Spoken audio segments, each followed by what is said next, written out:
Mula noon hanggang ngayon, nananatiling bahagi ng lipunan ang sex work. Itinuturing ng iba bilang kasalanan, ngunit para sa iba, ito'y paraan ng pagtakas sa kahirapan. Ano nga ba ang sex work? Bastos. Yung binabayaran siya na may kapalit para sa pleasure or Sex work? OnlyFans? Yeah. Ang sex work ay pagbibigay ng sexual na serbisyo kapalit ng pera o kabayaran. Maraming pumapasok sa ganitong hanap buhay dahil sa hirap ng buhay at sa ilang pagkakataon upang matustusan ang kanilang pag-aaral.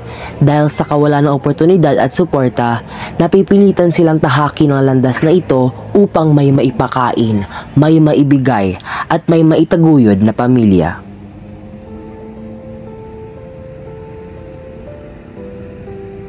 Sa kabila ng mga ito, ano nga ba ang pananaw ng mga tao sa sex workers? Yung mga tao kasing na-involve sa sex work, parang sila yung mga taong parang they're driven by desperation na rin. Kasi syempre, third world country tayong Pilipinas. So, sobrang, lalo na kapag hindi ka nakapagtapos ng pag-aaral, ganun, wala kang proper education, syempre, sobrang limited lang ng job options mo. So, may mga tao talaga, in order to survive, they dwell into that line of work. Kaya, ayun, out of desperation, kahirapan, ganun, survival, yun dun sila pumapasok sa sex work. Depende rin kasi sa tao yan, since may mga taong gipit sa pera. Sa economy natin ngayon, ang mahal ng mga bilihin, ang mahal ng rent. So, especially yung mga tao na pinagkita ng opportunity, I think yun na lang yung nakikita nilang way para kumita ng pera. I don't think na they should be judged for that. Kasi like I said, they're only doing it out of survival. Parang wala tayong karapatan na husgahan sila kasi, ako, I'm able to be provided with quality education ng parents ko. Pero hindi naman lahat ng tao ganun, di ba? Hindi lahat ng tao pinanganak na maayos yung estado ng buhay. Not all people are born out of privilege. So, ayun, parang imbes na husgahan sila, I think actually dapat nga mas maging proactive yung government. Kasi 'di ba, like sa ibang bansa, there's this thing they call like OnlyFans, 'di ba? Yung like para siyang app or something like website na like andun din yung mga sex workers like this, their images and stuff like that. Ganon. Sa kanila kasi medyo since liberated the country, medyo mas normalized yung sex work. So like kumari if ever man parang, hindi naman sa sinasabi ko, like, dapat i-embrace siya. Pero, like, dapat i-accept natin yung reality na may mga tao talaga na ganun yung trabaho. Kaya, dapat yung government, they're proactive in terms of, like, providing extra protection for them. Kasi, diba, sa sex work, andyan din yung issues ng exploitation, ganun, sex trafficking. So, para maprotektahan yung mga taong yun, na ganun yung line of work, dapat binibigyan sila ng rights, ng karapatan, ng protection ng government or kung sino man in power na pwedeng gawin. Kalagayan nila. I don't think kailangan natin silang husgahan. Hindi ko naman sinasabi na illegalize yung sex work, pero may napanood kasi ako sa social media wherein sa ibang bansa, Amsterdam ata to, parang legal siya doon. Tapos, ang nangyayari, minomonitor ng government yung sex work. So, in that way, mas, kumbaga hindi siya tinatago and nabibigyan ng education, kumbaga yung mga tao ng, anong term dito, ng sex education on how to do sex safely. So, ayun, sa tingin ko kailangan, hindi natin sila dapat husgahan, kundi dapat palawakin natin yung sex education para sa lahat. Sa akin yung vision ko lang, parang perception ko lang, parang wala akong paki. Basta kung buhay naman nila yun, kung anong trip nila gawin eh. Basta kung ginagawa nila yun para sa income nila, kanya kabuhayan. Tapos may naman customer para support yun, go lang. Wala akong against, tas hindi rin ako pro. Tapos cons, parang sa middle lang ako, parang wala akong opinion para sa kanila. May iba't ibang pananaw ang tao pagdating sa sex work. May mga naniniwala na ito'y kahihiyan. May mga nakakaunawa na ito'y bunga ng kahirapan. At may ilan na wala nang pakialam basta't hindi sila apektado. Ngunit ano nga ba talaga ang nararamdaman at nararanasan ng mga taong nasa ganitong hanap buhay? Po ba yung pakilala po ang iyong sarili po? Ako si May, Ilang taon ka na po? 38, May anak ka na po? sa Ang single parent po ba kayo? single parent. Okay po. Kailan ka po nagsimula magtrabaho po bilang sex worker? At ano yung mga nagtulak sa iyo na pasukin po yung ganitong uri po ng trabaho? 19 pa lang ako nag-start sa ganitong work, pero kapag nagkakaroon ako ng partner, nahihinto naman ako. Then, babalik ulit kapag, kasi ang hirap. Pag, ako lang kasi yung, sa amin, parang bumubuhay din. Parang breadwinner kasi ako sa amin. So, parang nakaasa po sila sa iyo. Saan at paano mo po unang natuklasan po yung sex work po bilang trabaho po? Sa barkada? Parang sila po yung nag-influence po. Oo, sa barkada. Nag-influence po sila. Nag-aaral ka pa po ba ngayon? And kung hindi na po, hanggang saan po yung natapos po? Naka-high school graduate naman ako, tsaka okay naman yung buhay ko dati. Kumbaga parang nabarkada lang din, kaya kung bakit napasok ko to. Then dumating sa point na kailangan ko na talagang pumasok sa ganito kasi nga dumating na yung mga problema sa amin. So parang ako na yung tumayong, kasi since birth wala na akong father. So mahirap po talaga. Ang hirap. Ano po yung naisip niyo po kapag po nililig niyo po yung salitang sex work po? Siyempre ang pangit, 'di ba? Pag sex worker kasi parang yung image mo wala na, sira na, 'di ba? Kahit alam mo sa sarili mo na hindi ka talaga ganon, kailangan mong tanggapin.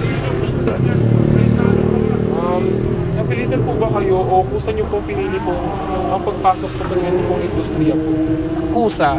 Kusa ako kahit yung barkada ko lang yung nag-aya sa akin sa ganito. Hindi naman niya ako pinilit eh. So kumbaga parang umano na rin ako. Grinab ko na din kasi syempre everyday kailangan ng gastos, ganun. Sumasang-ayon po ba kayo na ang sex work po ay may tuturing po bilang isang trabaho? Para sa akin, sa experience ko, sa tagal ko sa ganitong nagtatrabaho, work siya kasi sumasahod kami, may salary kami eh. Lahat naman ng pinagtatrabahuan, kailangan may sasahurin, diba? Pinagsisikapan mo. May mga pagkakataon po ba na nakaranas po kayo ng sexual o physical abuse po habang nasa ganitong uri po kayo ng trabaho? Oo naman, hindi naman mawawala yun kasi hindi naman natin hawak yung pag-iisip nila, diba? Andun yung haharassing ka talaga, makuha lang nila yung gusto nila, pero nasa sa amin naman yun eh. Pero sometimes naman po may mga tao pong okay naman po. Oo, meron din namang nakakaintindi sa trabaho namin. Meron ding, porkit sa ganito kami nagtatrabaho, i-abuse na kami, di ba? Paano po nakaka-apekto sa inyong kalusugan ng pagiging sex worker? Ang dami, nagkaroon ako ng acid. Tapos, syempre sa puyat, sa alak, ganon. May times na hindi ka na hindi mo napapabayaan mo na yung sarili. Napapabayaan ko na yung sarili ko kasi iniisip ko puro trabaho na lang, ganyan. Halos kahit day off ko, ipapasok ko pa, gano'n. Sobrang hirap po. Oo. Hindi po ba kayo nakakamba po sa mga sakit na naipapasa po gamit yung pagtatalib mo and kaya po ng mga HIV or AIDS po? Oo. Sa akin naman, hindi kasi lahat naman ng pinasukan ko may permit ako. Ganon. Yun, kasi bago naman ako pumasok, yun talaga yung una kong tinatanong kung may permit, kung may HIV na ganon. Para sure and Oo, yes. Nakaranas po ba kayo ng suliranin sa inyong mental health po dahil sa inyong trabaho po? Oo naman, kasi alam mo yung, minsan kasi umaga na kami umuwi. Yung mga pag-iisip ng ibang tao, hindi maganda talaga yung sasabihin sa amin. Ay nako, ganyan, dami sinasabi. Siyempre, kami, may mga anak kami. Paano kung marinig ng anak namin, di ba? Tapos yung pamilya namin, minsan hindi pa nila alam kung ano talaga yung totoo naming trabaho. Ano po yung mga epekto po ng tingin ng ibang tao po sa inyo bilang sex worker, lalo na po sa inyong mental health? Sa akin, nasanay na ako sa sa mga tao. Kung ano yung sabihin sa amin na hindi maganda, nasanay na kami. Kasi iniisip namin, wala naman silang ambag sa buhay namin. Kumbaga, bakit ka namin papansinin? Oo. Hindi naman kami pumasok dito para sa sarili lang namin. Ganon. Para sa pamilya po? Oo, ganon. Deadline po sila? Yes, true. May mga pagkakataon po ba na nakaranas po kayo ng panghusga, diskriminasyon, o hindi patas na pagtrato po sa trabaho niyo po? Oo, hindi na mawawala yun. Diba? Pero, hindi ka naman kasi mabubuhay sa panghuhusga nila eh. Diba? Manghusga lang sila ng manghusga. Alam naman ng Diyos yan kung sino yung, diba? Kung sino yung Yes, true, totoo. May alam ka po ba ang tao na napilitan po o napasok po sa isang sitwasyon na labag po sa kanilang kagustuhan o kaulaugan? Para sa akin, sa lahat ng mga napasukan ko, natanong ko, parang wala naman. Parang lahat naman ginusto. Willing naman po sila? Willing silang lahat. Hindi naman po sila napilitan po? Oo, parang wala rin naman. Silang choice? Oo, kasi kanya-kanya kaming dahilan kung bakit kami nandito eh. Pinagdalawan po kayo? Yes, true. May alam ka po bang, sa tingin niyo po, ano po ang mga dahilan kung bakit madaling maging biktima ng mga abuso o pagsasamantala ang isang tao o ilang tao? Base rin sa mga nakasama ko, kaya sila nakakaranas ng ganun. Kasi sila rin mismo yung nagpupush sa sarili nila para mabastos sila eh. Parang sila na rin yung nagbibigay ng motibo, di ba, sa customer. Kasi kami, dapat alam din namin kung ano yung limitasyon namin para hindi kami ma-abuse, di ba? Ganito na nga yung trabaho namin. Ikaw pa yun, di ba? Kaya sila siguro na-abuse kasi siguro sila, tuliro, ganon. Parang sa dami na lang iniisip, parang hindi na nila alam yung gagawin kung paano kikita. Pinupush na nila yung sarili nila, kaya siguro nangyayari sa kanila yung mga ganon. Ang kanilang katawan ay tila larangan ng digmaan. Araw-araw hinaharap ang panganib na hindi nakikita ng karamihan. Hindi biro ang banta sa kalusugan. Sa unang quarter ng 2025, tinatayang 596 mula sa 5,101 na bagong kaso ng HIV ang may koneksyon sa transactional sex na kumakatawan sa halos 12% ng mga bagong kaso. Simultaneously, the country is facing a rapid rise in HIV cases overall, prompting the Department of Health to recommend a national public health emergency. Ito ang larawan ng isang crisis na hindi na lamang usapin ng iilan, kundi apoy na unti-unting lumalamon sa kinabukasan kung mananatiling nakapikit ang lipunan. Ngunit higit sa sakit ng katawan, mas mabigat ang sugat na iniiwan ng lipunan. Sa kabila ng panganib, ang stigma at diskriminasyon laban sa sex workers ay patuloy. Ayon sa ZipDo 2025, higit 80% ng sex workers ang nakaranas ng pagtrato na hindi patas galing sa lipunan at pati na rin sa mga health service providers. Dahil dito, maraming sex worker ang umiwas sa mga klinika dahil sa takot na husgahan o ipahiya. Nababawasan ang kanilang akses sa mga serbisyong mahalaga sa kalusugan at kaligtasan. At sa bawat pag-iwas, lalong lumalalim ang kanilang sugat, hindi lamang sa katawan, kundi sa kanilang pagkatao. Ang sex work ay hindi lamang usapin ng katawan. Ito'y salamin ng kahirapan at bunga ng kakulangan. Sa bawat bariyang kanilang tangan, may pangarap na hindi na natupad at may kinabukasang iniwan.